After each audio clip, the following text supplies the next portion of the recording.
খেলাধুলা করার ফলে শরীরের বিভিন্ন অংশের ব্যায়াম হয়, যার ফলে আমাদের শরীর শারীরিকভাবে এবং মানসিকভাবে সুস্থ থাকে। খেলাধুলা করার সময় সজাগ থাকতে হবে, আবার কানেও ভালো করে শুনতে হবে, কারণ শব্দ করে যে সকল খেলা খেলা হয়, যেমন কবাডি, সেই সমস্ত খেলাতে ভালো করে কানে না শুনলে অসুবিধা হবে। কানে যদি ময়লা জমে তাহলে কিন্তু কানে শুনতে অসুবিধা হয়।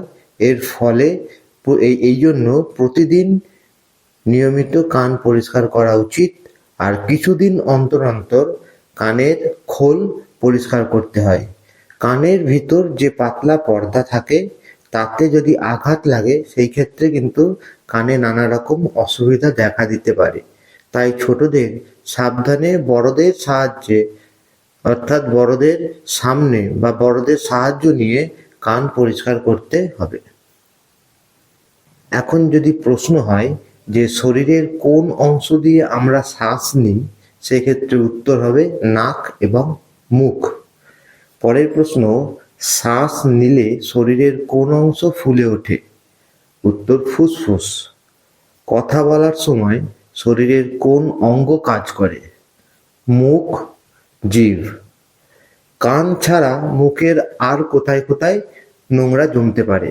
উত্তর হবে মুখগহ্বর, দাঁতের ফাঁকে এবং চোখের কোণে। এবার আমরা কিছু প্রশ্নের উত্তর করব। যেমন ধরো, আমরা কানকে পরিষ্কার রাখবো কেন? কান আমাদের একটি গুরুত্বপূর্ণ অঙ্গ। এই কানের সাহায্যে আমরা শুনতে পাই।